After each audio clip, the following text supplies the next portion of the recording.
नमस्कार प्रिय विद्यार्थियों, स्वागत है आप सभी का आपके अपने YouTube प्लेटफॉर्म उदय एजुकेशन में।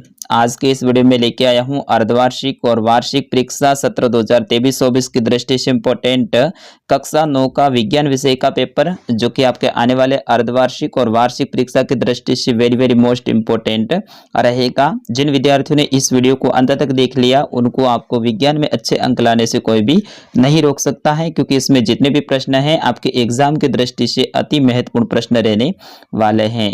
तो आप सभी विद्यार्थियों से निवेदन रहेगा, इस पेपर को अंत तक देखिएगा और वीडियो को लाइक जरूर कीजिएगा और साथ ही चैनल को सब्सक्राइब जरूर कीजिएगा। आपके अर्धवार्षिक और वार्षिक दोनों ही परीक्षा की अच्छे से तैयारी यहाँ पे करवाई जाएगी। तो आपसे निवेदन रहेगा चैनल को सब्सक्राइब जरूर कर दीजिएगा। बढ़ते हैं पहले प्रश्न की ओर। पहला प्रश्न है कि सही विकल्प का चुनाव करें, यानी आपको अवसर के रूप में जो ऑप्शन मिलेंगे उनमें से सही उत्तर है वो आपको लिखना है। उसमें पहला देखिए, वह धातु जो कमरे के ताप पर द्रव अवस्था में पाई जाती है उन्हें क्या कहा जाता है। ऑप्शन आपके सामने है। ऑप्शन अ पारा, ऑप्शन ब सोना, ऑप्शन स लोहा और ऑप्शन द है तांबा। तो विद्यार्थियों, कमरे के ताप पर द्रव अवस्था में पाई जाती है वो पारा होती है। तो ऑप्शन नंबर अ रहेगा इसका सही आंसर। अगला प्रश्न है आपका कि निम्न में से उपधातु नहीं है, इनमें से उपधातु कौन सी नहीं है। तो इसका सही आंसर होगा ब्रोमीन, ठीक है ना। तो ऑप्शन नंबर ब रहेगा इसका सही आंसर। विद्यार्थियों, यहाँ पे जितने भी प्रश्न हैं ये सारे के सारे आपके एग्जाम में आने वाले प्रश्न हैं। अगला प्रश्न है, परमाणु भार का अंतर्राष्ट्रीय मात्रक है। तो आपको बताना है परमाणु भार का अंतर्राष्ट्रीय मात्रक क्या है। तो C-12 है, तो C-12 हो जाएगा, ठीक है ना। तो ऑप्शन नंबर श रहेगा इसका सही आंसर। अगला प्रश्न है जो कि अवसाद का अंतिम प्रश्न रहेगा, कैंसर के उपचार में उपयोग में आने वाली समस्थानिक है। तो कौन सी है समस्थानिक, वो आपको बताना है। ऑप्शन आपके सामने है, तो इसमें सही उत्तर होगा कैंसर उपचार में उपयोग में आने वाला जो समस्थानिक है वो आपका हो जाएगा कोबाल्ट, यानी ऑप्शन नंबर ब रहेगा इसका सही आंसर। बढ़ते हैं अगले प्रश्न की ओर। प्रश्न संख्या 2, इसमें आपको क्या करना है, रिक्त स्थान की पूर्ति करनी है, यानी खाली जगह को भरना है। तो इसमें पहली खाली जगह देखिए CO2 व O2 कोशिका झिल्ली के आर पार खाली जगह प्रक्रिया द्वारा आ जा सकते हैं। तो विवरण हो जाएगा, इसमें आर पार विवरण प्रक्रिया द्वारा आ सकते हैं, तो इसमें विवरण हो जाएगा, ठीक है ना। बिल्कुल इजी सी खाली जगह है। दूसरी खाली जगह देखिए, डीएनए के क्रियात्मक खंड को खाली जगह कहते हैं। तो डीएनए के क्रियात्मक खंड को जीन कहते हैं। क्या कहते हैं, जीन कहते हैं। तो इसमें आपको जीन लिख देना है। बढ़ते हैं अगले प्रश्न की ओर। अगला प्रश्न है कि कोशिका द्रव्य तथा केंद्र दोनों को मिलाकर खाली जगह कहते हैं। तो कोशिका द्रव्य और केंद्रक दोनों को मिलाकर जीव द्रव्य कहते हैं। क्या कहते हैं, जीव द्रव्य कहते हैं। तो इसमें आ जाएगा जीव द्रव्य। अगले रिक्त स्थान है कि उत्तक का खाली जगह समूह होता है। तो उत्तक कोशिकाओं का समूह होता है, तो इसमें हो जाएगा कोशिकाओं। मैंने उत्तर भी साथ में लिखे हैं ताकि आपको अच्छे से याद हो जाए और परीक्षा में सबसे बेस्ट स्कोर करके आप आए। बढ़ते हैं अगले प्रश्न की ओर। 5, इसमें 76 खाली जगह है। उक्त एक प्रकार का रक्त एक प्रकार का उत्तक है, संयोजी उत्तक है। तो यहाँ पे हो जाएगा संयोजी, ठीक है ना। इस तरह से आपको इनके आंसर लिखने हैं, बिल्कुल इजी है विद्यार्थियों, और ऐसे ही पेपर आपके एग्जाम में आने वाले हैं। प्रश्न संख्या 3 है कि एलपीजी का पूरा नाम लिखिए। तो एलपीजी का पूरा नाम लिखना है तो द्रवित पेट्रोलियम गैस या फिर द्रवीकृत पेट्रोलियम गैस। एल का मतलब द्रवित यानी लिक्विड, पी का मतलब पेट्रोलियम और जी का मतलब गैस। अगला प्रश्न है कि निम्नलिखित तापमान को सेल्सियस इकाई में परिवर्तित कीजिए। बिल्कुल ऐसा ही प्रश्न आने वाला है।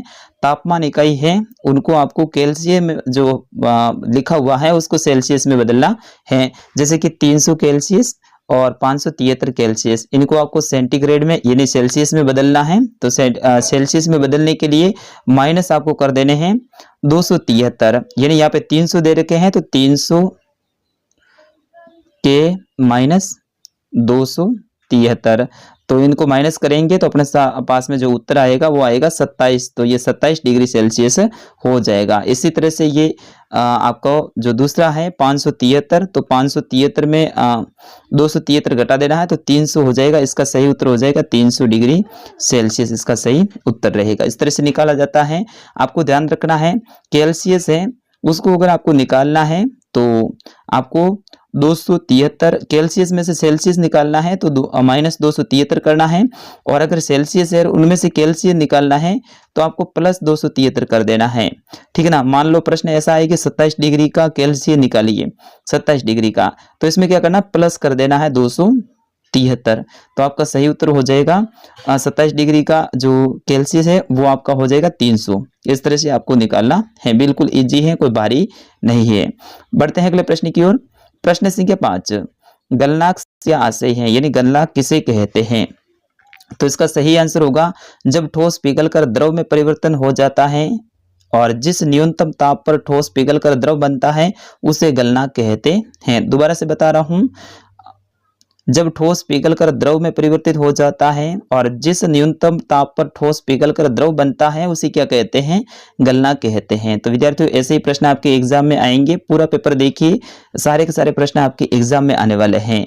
अगला प्रश्न है कि सोडियम क्लोराइड को जल के विलय से पृथक करने की विधि कौन सी है। तो सोडियम क्लोराइड को जल से अलग करने की जो विधि है वो है वाष्पीकरण या फिर आसवन विधि। दोनों विधियों का आप नाम याद रखना है, वाष्पीकरण या आसवन विधि। अगला प्रश्न है प्रश्न संख्या 7, एक परमाणु को आंखों द्वारा देखना क्यों संभव नहीं होता है। विद्यार्थियों ये प्रश्न वेरी वेरी मोस्ट इंपोर्टेंट है। एक परमाणु को आंखों के द्वारा क्यों देखना संभव नहीं होता है, क्योंकि परमाणु का आकार अत्यंत छोटा यानी सूक्ष्म होता है, इस कारण से इसको आंखों के द्वारा देखना संभव नहीं होता है। प्रश्न संख्या 8 की ओर बढ़ते हैं। प्रश्न संख्या 8 है, उत्तक को परिभाषित कीजिए, यानी उत्तक क्या है इनके बारे में आपको लिखना है। प्रश्न संख्या 9 है, हृदय पेशी के 3 लक्षणों को बताना है। हृदय पेशी के 3 लक्षण कौन कौन से हैं, ये सारे के सारे प्रश्न जो बता रहा हूं आगे ये इंपॉर्टेंट है, इनको आप टिक कर लीजिएगा और अच्छे से याद कर लीजिएगा। इलेक्ट्रॉन, प्रोटॉन और न्यूट्रॉन के गुणों की तुलना कीजिए। प्रश्न संख्या 11 है, सिलिकॉन और ऑक्सीजन का उदाहरण लेते हुए संयोजकता की परिभाषा दीजिए। प्रश्न संख्या 12 है कि पादप कोशिका और जंतु कोशिका में तुलना कीजिए। प्रश्न संख्या 13 है, अमीबा अपना भोजन कैसे प्राप्त करता है।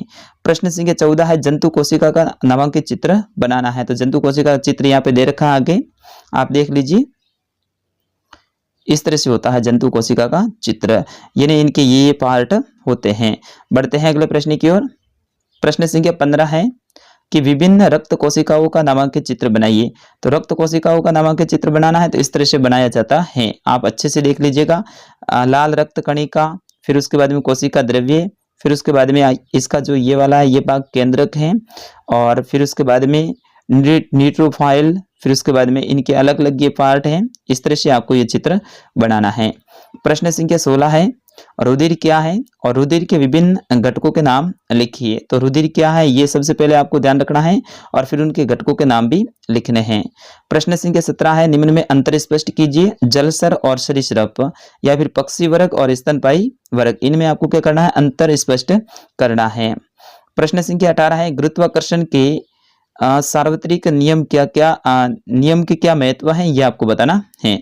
इस तरह से विद्यार्थियों ये कक्षा 9 का विज्ञान का पेपर था। मैं आशा करता हूँ आप सभी विद्यार्थियों को पसंद आया होगा और इन सारे प्रश्नों को आपने नोट कर लिया होगा।